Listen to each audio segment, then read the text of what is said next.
तो देखिए स्टूडेंट्स, आपका क्वेश्चन नंबर 4 करते हैं। क्वेश्चन नंबर 4 में क्या है कि संख्या रेखा पर अंडरूट 9.3 दर्शाइए। क्या दर्शाना है अपने को? संख्या रेखा पर अंडरूट के अंदर 9.3, ये अपने को संख्या रेखा पर दर्शाना है। तो किस प्रकार से दर्शाते हैं, इसकी एक क्रिया विधि है, वो आप पहले ध्यान से देखिए और फिर अच्छी तरह से आपको समझ भी आ जाएगी। तो इसके लिए सबसे पहले क्या करते हैं? सबसे पहले क्या करते हैं? सबसे पहले क्या करते हैं कि एक ये कितना किए, अंडरूट के अंदर 9.3 है, तो 9.3 लंबाई का क्या है, एक मैं रेखाखंड खींच लेता हूँ। ठीक है, क्या खींच लिया? रेखाखंड ए ओ, इसको नाम देता हूँ ए। ठीक है, इसकी लंबाई क्या होगी अपने पास? 9.3 होगी। खींच लिया। अब इसके बाद क्या करता हूँ, एक और काम करता हूँ कि एक इकाई का और खींच लेता हूँ इसको, यानी इसकी लंबाई क्या होगी? 1 सेंटीमीटर मान लीजिए। चाहे यहाँ क्या करें, इसको क्या नाम दे दिया? बी। इतना काम कर लिया भाई अपने। अब देखिए, अब ये और ए इतना 9.3 और 1 ये, तो ये टोटल इसकी लंबाई कितनी? ओ बी की क्या होगी? टोटल होगी इसकी 9.3 प्लस 1 बराबर 10। ठीक है, 10.3 होगी इसकी लंबाई। अब 10 ओ बी का आधा करते हैं, ओ बी का मध्य बिंदु, यानी ओ बी का मध्य बिंदु, यानी ये 10.3 लंबाई है, तो इसका 2 का भाग देंगे तो इसमें क्या आ जाएगी? 5.15 ये आ जाएगी। फिर अपने पास क्या आ जाएगी? 5.15 5.15 यहाँ पे। ठीक है, इसको कोई नाम दे देता हूँ मैं, सी नाम देते हैं। ठीक है, यहाँ तक इसकी लंबाई कितनी आ गई भी? 5.1। ठीक है, अब ये लंबाई 5.15 आ गई और ये लंबाई भी कितनी बची? ये 9.3 है और ये 5.15 है, तो 9.3 में से 5.15 घटाते हैं तो क्या बचता है? 9.3 माइनस 5.15 घटाते हैं तो 4.15 बचता है। ये देखिए 30 में से 15 बचा है, 9 में से 5 में 4, ये क्या बचा भी अपने 5 4।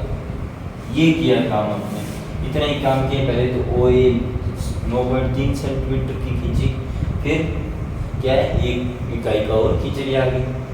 अब क्या है, इसको अपन में क्या है, इसको आधा कर दिया पूरे का। अब इसको केंद्र मान, इस त्रिज्या का एक अर्धवर्त खींचते, इसको केंद्र मानते, तो ये अपने पास एक क्या आ गया? अर्धवर्त आ गया। अब अर्धवर्त आ गया, तो अब अर्धवर्त से तो इस पे क्या, ए पे एक लंब डाल दिया। अर्धवर्त से ए पे लंब डाल दिया, अर्धवर्त से ए पे क्या डाल दिया? ये अपन ने लंब डाल दिया। और सी, इसको क्या नाम दे देता हूँ? डी नाम दे देता हूँ, परपेंडिकुलर बी। और सी से ई की। ठीक है, ये क्या आ गया अपने पास? सी पी और ए सी। ये सी पी अपने को पता है कि ये तो ये त्रिज्या के बराबर है, अर्धवर्त है, कि ये त्रिज्या है सी पी। तो सी पी त्रिज्या है, त्रिज्या अपने पास क्या है? त्रिज्या इसी का तो आधा त्रिज्या लीजिए, यही तो त्रिज्या है। त्रिज्या क्या है? 5.15। ठीक है, और ये अपने पास ज्ञात, ये सी पी ज्ञात है, ए सी ज्ञात है, पर ए पी अपने पास ज्ञात नहीं है। तो ये क्या है, यहाँ पे समकोण त्रिभुज है, तो इसमें अपन क्या लगा सकते हैं? पाइथागोरस प्रमेय। तो पाइथागोरस प्रमेय से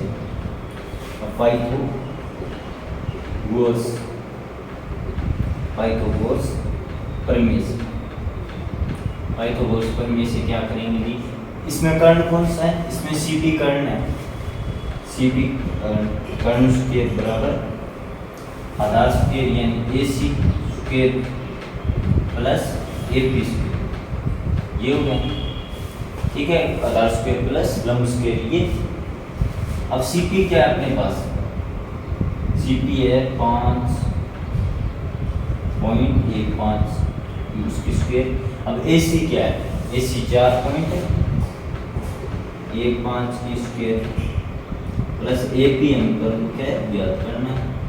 ठीक है, ए पी को अपन मैं इधर की तरफ लाता हूँ, तो AP को इधर की तरफ लाता हूँ, 5.15 की स्क्वायर माइनस 4.15 की स्क्वायर, ये आ गया, यहाँ तक समझ में आ गया।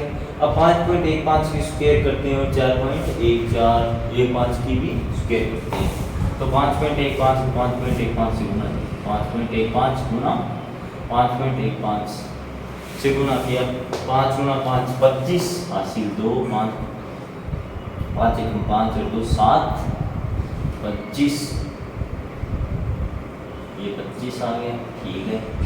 इसको 5 1 5 और इसको 5 से गुना वही सेम 5 7,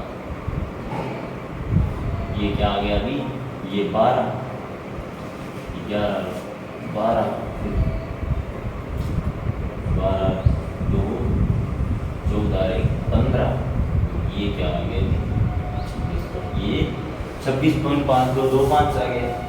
और अब देखते हैं 4.15 गुना 4.15 को गुना करते हैं, 5 को 20 यानी 5 5 25 और 82 5 7 5 को 20, फिर 5 है। और अब इसमें क्या करते हैं, 420 4 तो 6 और 16 5 2 2 2, ये आ गया 17.2225, ये। अब देखिए यहाँ पे लिखता हूँ मैं, AP स्क्वायर बराबर 5.15 की होल स्क्वायर का क्या है, 26.5225 है, माइनस क्या आया उसका 4.15 का स्क्वायर क्या आया अभी, 17.2225। अब देखिए इनको अगर घटाएं नहीं, इन दोनों को घटाएं नहीं, इनका घटाव करने पर अपने पास क्या प्राप्त होता है, चाहे आप घटा के देख लीजिए, ये 52 25 है, इसमें से 22 25 घटाएंगे तो 0.3 बचेगा, और इधर 26 में से 17 घटाएंगे तो 9.3, तो AP स्क्वायर बराबर 9.3, तो AP बराबर √9.3, ये AP का नाम क्या गया, √9.3, यानी √9.3 है, वो क्या है, AP के बराबर है। तो अब इतना अगर अपन चाप लेके, मूल बिंदु से अगर संख्या रेखा पर अपन काटते हैं, इतना चाप लेके, तो ये अपने को क्या प्राप्त हो जाएगी, यहाँ पे √2, ये बस याद नोट, इतना चाप लेगी, ये भी यहाँ नहीं आएगी, लेकिन अगर मूल बिंदु से अपन, क्योंकि √9.3 तो 9.3 से कम ही हो जाएगी, तो अगर मूल बिंदु में कहीं और मानूं, तब तो हद बनती है। या अगर मैं मूल बिंदु को यहाँ मानूं, यहाँ मानूं, तब तो अपन यहाँ से इतना चाप लेके यहाँ पे,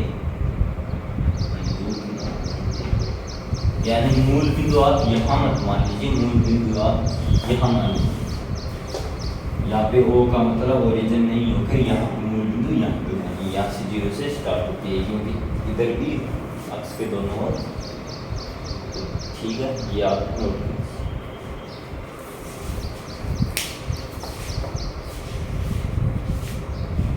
तो देखिए स्टूडेंट्स, क्वेश्चन नंबर 5 है अपना, इसमें क्या करना है अपने को कि ये जो संख्याएं दी गई हैं उनके हरों का क्या करना है, प्रीमेयकरण करना है, यानी प्रीमेयकरण करना है कि हरों का प्रीमेयकरण का मतलब क्या है, इन्हें प्रीमेय बनाना है। तो किस प्रकार से बनाए प्रीमेय, यानी हर क्या होता है, ये ऊपर का अंश और नीचे का हर, तो हर का क्या करना है अपने को, प्रीमेयकरण करना है, यानी इसको प्रीमेय बनाना है। तो इसको प्रीमेय में किस प्रकार से बना सकता हूँ मैं, तो देखिए इसको प्रीमेय संख्या से किस प्रकार से बना सकता हूँ, अगर इसको मैं √7 से ऊपर नीचे गुणा कर दूँ तो क्या ये प्रीमेय बदल सकती है, तो अब देखिए प्रीमीकरण करने पर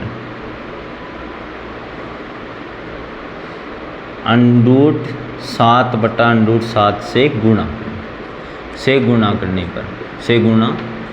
करने पर अब √7/√7 से गुणा करेंगे तो कोई फ़र्क नहीं पड़ता वैसे तो किसी संख्या को, क्योंकि √7/√7 तो कट जाता है तो 1 होता है, 1 से गुणा करने के बराबरी माना जाता है इसको।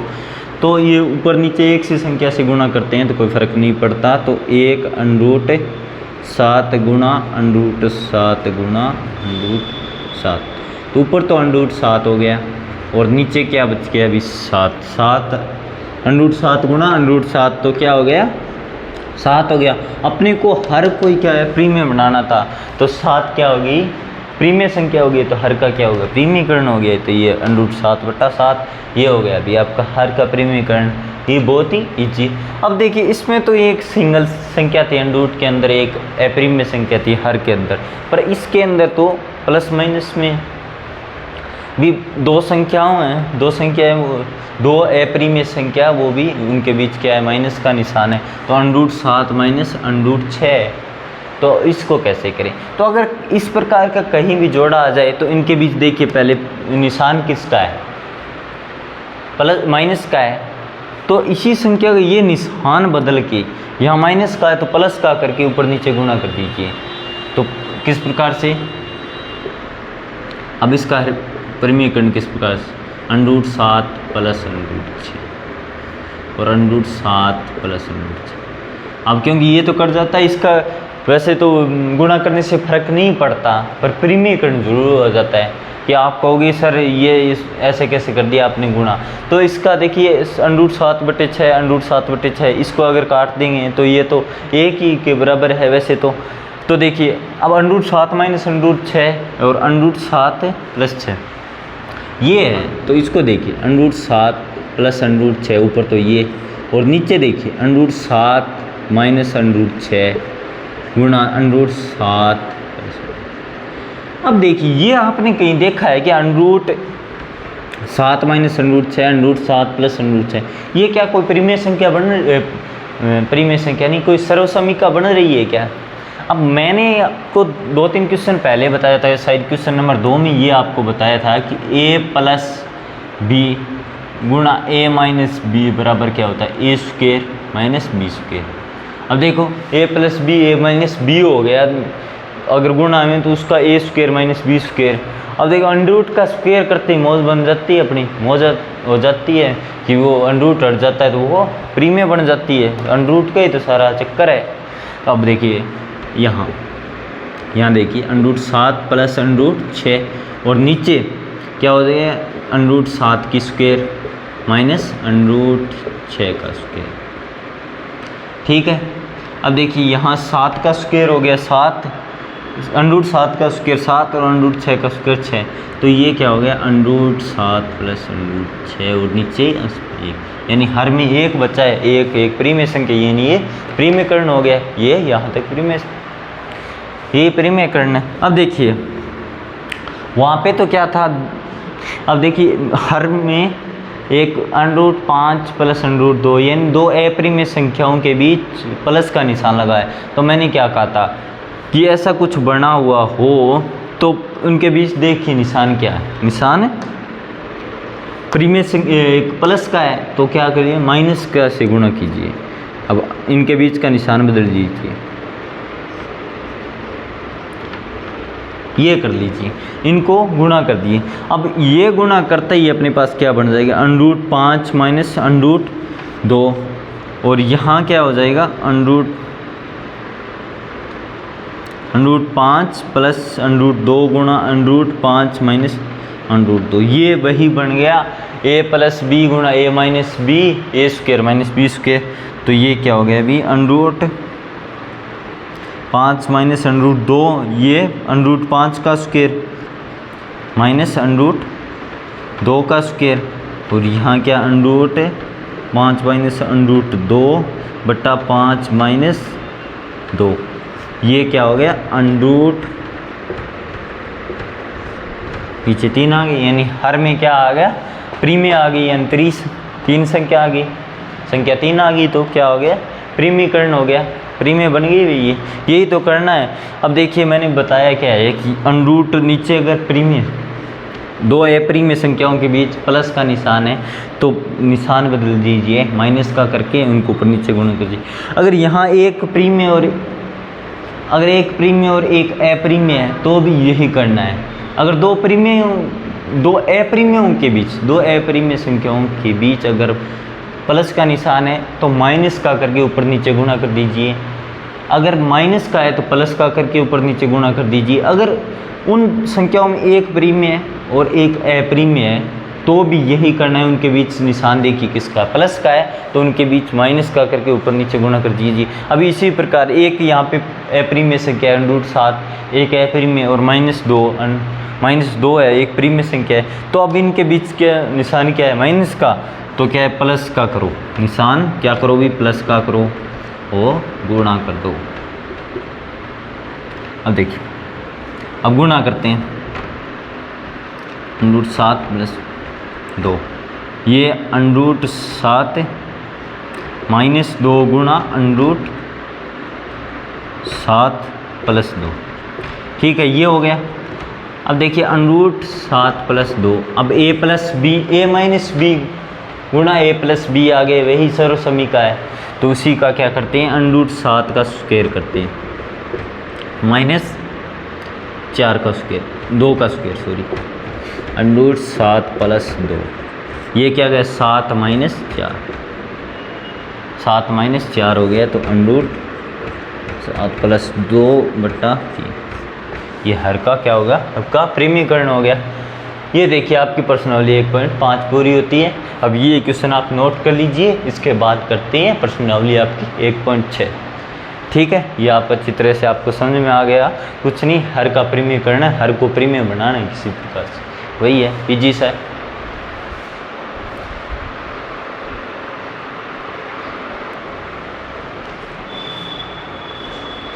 देखिए स्टूडेंट्स, प्रश्नावली 1.6 है आपकी। प्रश्नावली 1.6 में कुछ घातांक के नियमों पर आधारित क्वेश्चंस हैं आपके। तो पहले मैं आपको घातांक के नियम बता देता हूँ, उसके आधार पर अगर आपने इनको समझ लिया तो वो क्वेश्चन बहुत ईजी लगेंगे आपको, मैं करवाऊँगा, बहुत ही आप कहोगे सर ये तो बहुत ईजी है। तो देखिए ये घातांक के नियम समझ लीजिए, बहुत ईजी सा है। a⁻m यानी a की घात m, और कोई भी संख्या मान लीजिए a है, उसकी घात m, उसकी गुणा a की घात n, और एक वो क्या हो जाती है, घातें आपस में जुड़ जाती है। ये किस प्रकार से होता है ये समझ लीजिए। उदाहरण यहाँ पे उदाहरण लेता हूँ, उदाहरण सबसे समझाता हूँ। जैसे 5 की घात 2 गुणा 5 की घात 3, ये है 5 की घात 2 गुणा 5 की घात 3 है, तो ये क्या हो जाती है, 5 की घात 2 + 3, यानी नीचे ये जो समान है ना, तो घातें आपस में क्या होती है, जुड़ जाती है, 5 की घात 5 हो जाती है। यही नियम कह रहा है, ये इजी सा नियम है, ठीक है।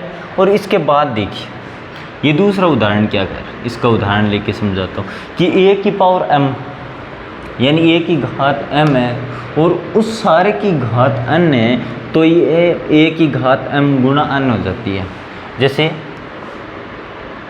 2 है, 2 की घात 3 और उसकी घात 4, ऐसे है। तो इसको किस प्रकार से सॉल्व कर सकते हैं, इसको 2 को तो ऐसे ही रखो, और ये जो इस प्रकार है इसको गुणा कर दो, 3 गुणा 4 हो जाती है, ये 2 की घात 12 हो जाती है। ये इस प्रकार से है आपका, ये रूल है, आपको समझने के उद्देश्य से है, और इसी पे आधारित आपके 1.6 के क्वेश्चन है। अब इसको देखिए कि a की घात m ऊपर है और a की घात n नीचे है, तो ये a की घात m - n हो जाता है।